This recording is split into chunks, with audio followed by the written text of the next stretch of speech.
Olá, bem-vindos a mais um Vida Consciente. Estamos aqui hoje no ateliê da artista plástica, ceramista Annelise Bredel.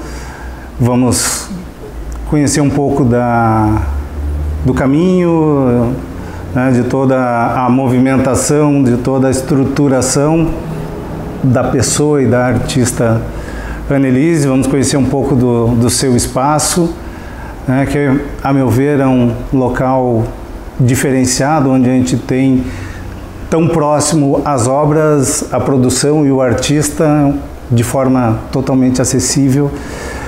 E aqui em Morro Reuter, então, bem-vinda, Annelise. É um prazer estar contigo aqui no nosso programa. E a ideia é essa, contar um pouquinho da artista, né, de como a Annelise veio, como é que ela chegou aqui, como é que ela chegou em Morro Reuter, como é que ela está em Morro Reuter, com essas peças lindas aqui que tu tens. Então, sejam muito bem-vindos. Eu me sinto muito feliz e honrada em receber vocês aqui. Eu estou aqui em Morro Reuter agora fazem 12 anos e meio, quase 13 já, o tempo voa, é muito rápido. Eu me formei em artes, eu escolhi minha profissão com 16 anos, eu sempre gosto de falar isso porque eu acho que é uma das coisas loucas que tem nesse mundo hoje, a gente com 16 anos escolheu o que a gente vai fazer pro resto da vida. Sim. E eu tive a sorte de escolher o meu caminho certo, digamos assim, porque nas primeiras aulas de arte que eu cursei, eu pensei que eu nunca mais queria sair do meio daquele tipo de gente que fala dos sentimentos, que fala do que pensa, que não esconde aquilo que pensa sobre a vida e sobre o mundo. E eu pensei que eu queria aprender a viver desta forma e esse era o caminho que eu queria para minha vida. Daí eu me formei em artes na Universidade de Santa Maria. Depois eu fiz um caminho um pouco, não vou dizer contrário, mas um caminho um pouco diferente, porque eu fiz uma especialização em design de superfície e por causa disso eu fui trabalhar numa indústria de revestimentos cerâmicos em Santa Catarina durante alguns anos. Eu digo que foi a minha segunda faculdade, no bom e também no sentido não tão bom, porque eu descobri o que eu queria e também o que eu não queria para minha vida. E eu, no sentido de que eu queria uma vida mais humana, uma vida mais real, onde eu pudesse ter contato mais próximo com as pessoas e não numa grande engrenagem como é uma indústria. Eu sou muito grata à empresa onde eu trabalhei por todo o aprendizado e também por me proporcionar essa clareza, digamos assim, do que realmente importa para a vida da gente. E isso foi tudo muito, muito rápido, assim, porque eu era bem jovem. Daí eu fiz um plano de negócios do Sebrae, que é uma coisa muito diferente quando se fala em artes, né? Eu mesmo, o pessoal do Sebrae não entendia do que eu estava falando, porque eles não estão muito acostumados a lidar infelizmente, com o pessoal que lida com arte ou com a criatividade, né? Era um modelo de negócio, como eles chamam, bem diferente. Mas eu achava que sim, era possível. E daí eu comecei a procurar um espaço, então, para construir um ateliê e para voltar a trabalhar com arte. Aí eu queria voltar para o Rio Grande do Sul, porque nessa época eu estava morando em Santa Catarina e eu já era apaixonada por toda essa região da Serra. E na primeira vez que eu passei aqui pela Rota Romântica, eu passei de ônibus, mas eu lembro que eu sentei lá na frente, no primeiro banco. E essa estrada é uma estrada mágica, né? Assim, tu vai atravessando um portal, assim, era de manhã, o sol tava no meio das árvores, incidindo sobre a BR, assim, e eu pensei, é aqui que eu quero viver. Ela mexe contigo. É, né? Aqui que eu quero viver, é. E aí eu comecei a procurar um lugar para montar o ateliê, isso nessa época eu estava trabalhando ainda na empresa, e eu comecei então a fazer realmente esse plano de negócio, como o Sebrae chama, né? E a procurar um lugar para colocar o ateliê. Daí coincidiu mais ou menos na época que eu saí da empresa, ou quando eu saí da empresa, realmente eu pude colocar em prática o projeto então.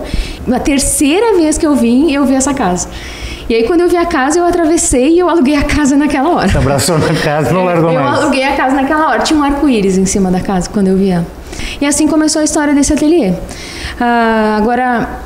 Daí passou já bastante tempo, né? As coisas foram modificando, eu experimentei muitas coisas aqui. No início eu tive uma loja, cheguei a fazer feiras, cheguei a fazer outras coisas que não são tanto um caminho de um artista, mas que me serviram como oportunidade também, no sentido de aprendizado. E assim foi se construindo a história desse ateliê, né? Eu tenho muito orgulho de dizer que eu vivo da minha cerâmica há 12 anos. aqui, né? E isso, infelizmente, é raro de ouvir aqui no Brasil e não deveria ser. Nem as pessoas, não deveria ser raro as pessoas viverem de arte e muito menos ser raro as pessoas viverem dos seus sonhos, daquilo que elas realmente gostam de fazer. E eu me sinto honrada e privilegiada de poder ter um trabalho que também é talvez uma missão de vida, sei lá, assim, não sei qual é a palavra aqui, mas é uma coisa que completa, que eu não me sinto faltando partes, eu me sinto cada vez crescendo mais, né? Esse ponto que tu trouxe que me chamou a atenção, que eu acho que é um ponto extremamente importante de a gente ressaltar, não só a questão de, sim, eu saber o que eu gosto e estou lá, né, nessa busca eterna de manter essa linha, né, de buscar o que é o que te dá prazer, o que é o que tu gosta de fazer, mas trazer como exemplo para cá, para o nosso público, que é a experiência de que é necessário sim esta profissionalização. Isso não é feio, né? Não é feio, como é necessário, é fundamental, né? E dentro desta linha, Annelise, a questão do mestrado que tu fez, da viagem para Londres, dessa mudança, né, como artista e como todo esse que é um investimento na artista. Fala pra gente um pouquinho disso, que a gente conversou nos bastidores aqui. Marcelo, assim, ó, eu sou uma artista diferente. Várias pessoas já me disseram isso, né? Tu é uma artista diferente. O que eu traduzo por esse diferente?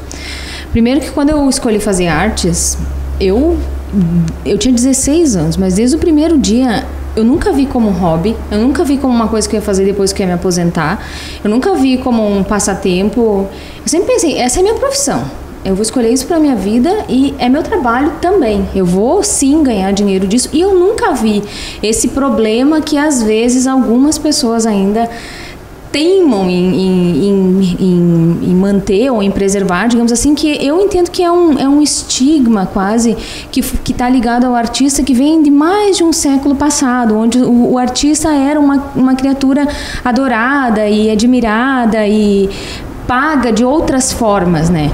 A gente vive num mundo capitalista, as coisas mudaram, o tempo mudou, o fluxo de vida mudou.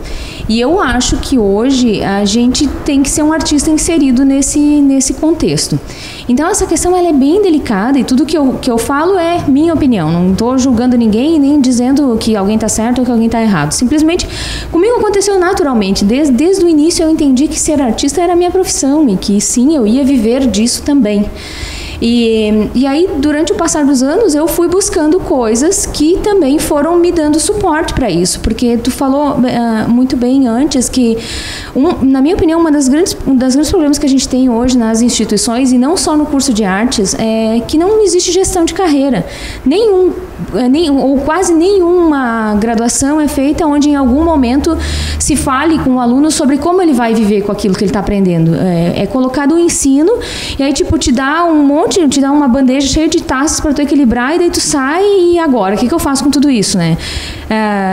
E foi exatamente assim que eu me senti. E eu me sinto privilegiada de ter tido a oportunidade de ir para a Eliane, onde eu tomei um choque de realidade, assim, nada suave, porque uma indústria, eu resumo de uma maneira, numa indústria não tem bom ou ruim, tem vende ou não vende. Se vende é bom e se não vende é ruim.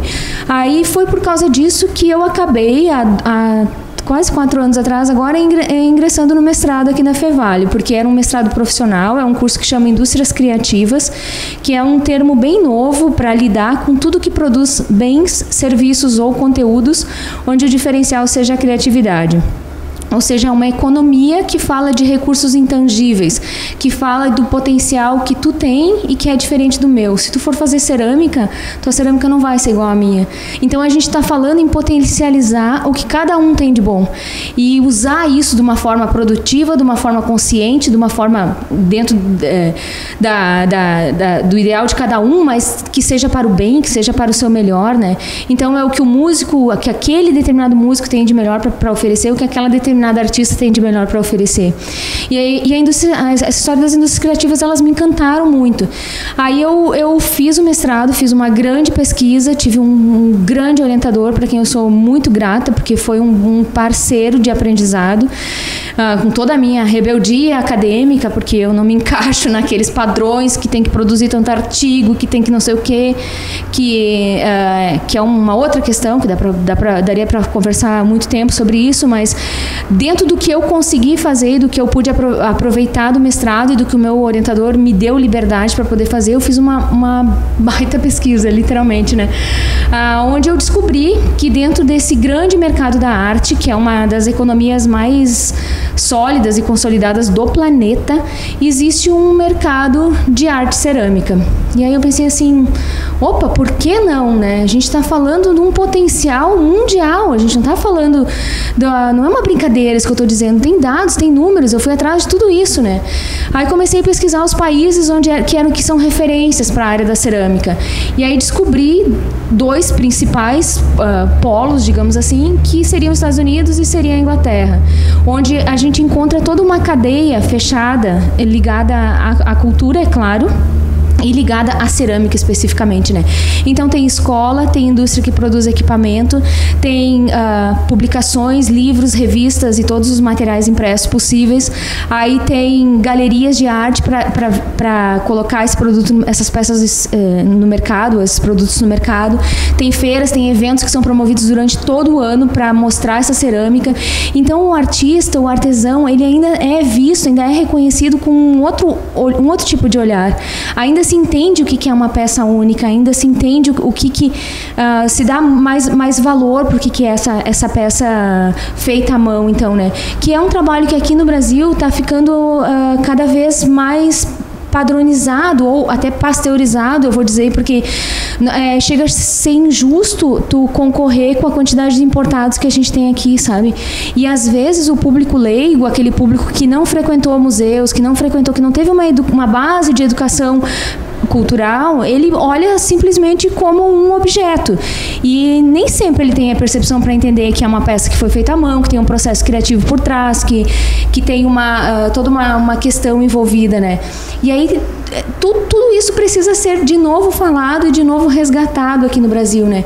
E eu terminei esse mestrado muito disposta a contar essa história para as pessoas, a dizer que sim, artista tem que estudar, artista tem que pesquisar, todo mundo deveria estudar e todo mundo deveria pesquisar, mas que a gente nunca está pronto, assim como o nosso trabalho artístico, a gente nunca está pronto, a gente está vivo enquanto a gente está crescendo, enquanto a gente está aprendendo, e tem que ir atrás das coisas mesmo, sabe? Tem um mundo inteiro para a gente descobrir aí fora.